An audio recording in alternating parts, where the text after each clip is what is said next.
सबसे पहले आप सबको नमन करता हूँ। चंदन बंदन अभिनंदन करता हूँ। आप लोगों के सामने गांव का सीधा साधा लड़का खड़ा हूँ। इसके लिए आपका सबका आभार हूँ। महनीय लोगों को सादर प्रणाम करता हूँ। विशेष रूप से अध्यक्ष साहब, आपको बहुत बहुत बधाई। ऐसे समय में इस विषय में आपने सोचा, इसके लिए आप साधुवाद के पात्र हैं, बधाई के पात्र हैं। हमारे वाचिक परंपरा के हमारे परम प्रिय आदरणीय अग्रज, जिसका नाम नहीं ले पाया हूँ, उन सभी आदरणीयों को यहीं से मैं पिता के समान, गुरु के समान, हमसे जो बड़े हैं, उन सभी को यहीं से मैं चरण स्पर्श करता हूँ। हमसे जो छोटे हैं, भाई हैं, नौजवान हैं, साथी हैं, उन सबों को मैं यहीं से मैं गले लगाता हूँ।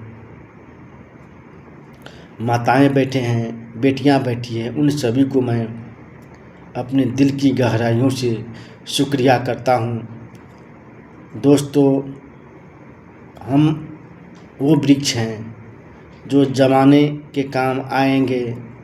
अगर सूख भी गए तो जलाने के काम आएंगे। मेरी पग चाल को नापा है, देखा है, तौला है, टिप्पणी किया है, विरोध किया है, समर्थन किया है, सब चलता है।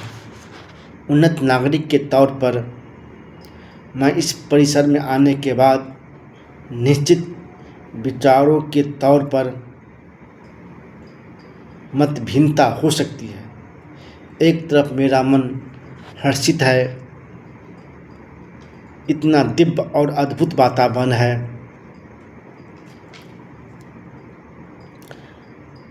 वक्त के आईने में खुद को चेहरा देखता हूँ तो मुझे लोगों के छल, लोगों के धोखे, लोगों की निष्ठाएं, उनकी अहंकारिता नज़र आती है। जब मैं बाहर के प्रकृति को देखता हूँ तो वही महसूस करता हूँ, वही समझता हूँ, यही मेरा जीवन था, यही मेरा मुझे पकाया, इसने हमने सिखाया। जब जीवन पटकता है तो आप सोचते हैं, नज़र की बात है, इसे खामोश रहने दो। बचपन में अगर युवक के अंदर सही बीज आपने डाल दिया तो सब कुछ ठीक हो जाएगा, सब कुछ अच्छा हो जाता। यहाँ पर सीनियर लोग बैठे हुए हैं, उससे मैं स्पष्ट कर दूँ, जो पत्ते आने वाले कोपलों को स्वागत नहीं करते हैं, ये बसंत के योग नहीं बनते हैं, फूट बनकर रह जाते हैं, इनकी पूजा नहीं होती है। नौजवान लड़कों, अपने इच्छाओं को सीमाओं में बांधे रखो, वरना ये शौक गुनाहों में बदल जाते हैं। जिस आंगन में बुजुर्ग का पेड़ खड़ा है, उससे बड़ा पृथ्वी पर कोई आनंदी परिवार नहीं है। हमारे बचपन से जवानी, जवानी से बुढ़ापा प्रभावित है। धर्मवीर भारती का एक कविता है, मैं रथ का टूटा पहिया हूँ, लेकिन मुझे फेंको मत। भले ही आपके नज़र में मैं रथ का टूटा पहिया हूँ, बेकार हूँ, उपेक्षित हूँ। जब ट्रेडिशनल मूल्यों का खंडित होता है, तब तक साधारण और अनुपयोगी समझने वाले व्यक्ति तत्व उपयोग बनकर टूटा हुआ पहिया अभिमन्यु का सहारा बनता है। मैं आशा करता हूँ कि आपको कष्ट आएंगे, तकलीफ होंगे, ताने मारेंगे, गिठ होंगे, अपराध होंगे, चोट लगेंगे, पैर में छाले पड़ेंगे, अपमान सहना पड़ेगा। जो आखिरी में जो मिलेगा, अमृत मिलेगा, आनंद मिलेगा। इस जिसके अंदर इस सृष्टि पर जरा सा भी गरल पीने का, विष पीने की क्षमता है, उनकी कंठ में सरस्वती और शंकर उसी को आशीर्वाद देते हैं।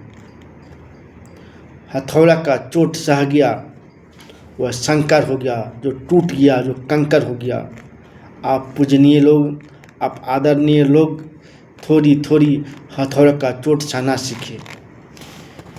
इससे आपको आंखें बनेंगे, चेहरे बनेंगे। आप यह मत सोचिए कि हथौड़ा का चोट अगर बिखर जाते हैं तो आप रेत हैं, आप मिट्टी हैं, आप पत्थर नहीं है। मैचिंग का ज़माना है, ऊपर से लेकर तक मैचिंग। अपने आप को मैचिंग बनाइए, अपने चरित्र को मैचिंग बनाइए, अपने स्वभाव को मैचिंग बनाइए। आभूषण की मैचिंग मत रखिए, अपने आप को मैचिंग बनाइए। महबूब महबूबा के लिए परेशान है, संत ईश्वर के लिए परेशान है। इच्छाओं का अंत नहीं है, जिसका कोई इच्छा न हो ऐसा कोई शब्द नहीं है। महर्षि रमन जो बड़े प्रबुद्ध व्यक्ति थे, सुनते हैं कि ईश्वर का साक्षात्कार उसे हुआ था। उनके पास पीएचडी केमिस्ट्री करता हुआ लड़का पहुंचा। उसने कहा, सब कुछ छोड़ के आपके शरण में आना चाहता हूँ, मैं भगवान को जानना चाहता हूँ। तो महर्षि रमन ने कहा, किसी लड़की से प्रेम हुआ है, इश्क हुआ है? नहीं नहीं, इस चक्कर में नहीं हूँ। तब महर्षि रमन ने कहा, किसी लड़की को देखकर ऐसा मन हो कि ना मिला तो जिंदगी खत्म, इस चक्कर में तो सर नहीं हूँ। महर्षि रमन ने कहा, तुझे भगवान से नहीं मिला सकता। फिर क्या बात सर, तू इंसान से नहीं मिला तो भगवान से मैं कहाँ से मिलाऊँ? प्रेम नहीं तो परमात्मा नहीं। बड़ा आदमी बड़ा हो सकता है, नेता बड़ा हो सकता है, पद बड़ा हो सकता है, लेकिन मनुष्य बहुत मुश्किल से बड़ा होता है। नौजवान आ जाए, जवानी आ जाए, यौवन आ जाए, संपत्ति आ जाए, धन आ जाए, सत्ता आ जाए, चारों अगर मिल जाए तो आदमी पागल हो जाता है, अहंकार हो जाता है।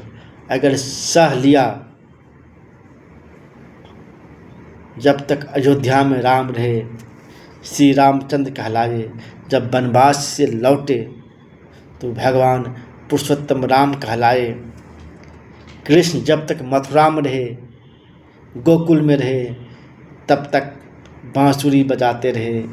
जब द्वारकाधीश हो गए तो केवल चक्र उठाने लगे। वास्तविक सच्चाई यह है कि शरीर भी तेरा नहीं है। इस बात को आप मत भूलिए। एक दिन सब कुछ छोड़कर चले जाना है। ये दुनिया सपोरे की बस्ती है, रिश्ता बनाकर डसती है। अगर किसी के साथ हमेशा रहना चाहते हो तो उससे थोड़ा दूर दूर रहना करो। दूरी से ही प्रेम बढ़ता है, परमानंद बरसता है। क्या कमी थी सिकंदर को? सभी हाली माली थे, हुआ जब वक्त जाने को, दोनों हाथ खाली थे। सिकंदर के पास धन था, संपत्ति था, शक्ति था, सभी भौतिक सुख थे। जब दुनिया से जाने लगे उसके पास कुछ नहीं रहा, कुछ नहीं बचा, कुछ नहीं धन बचा, न कोई भौतिक संपत्ति। इसीलिए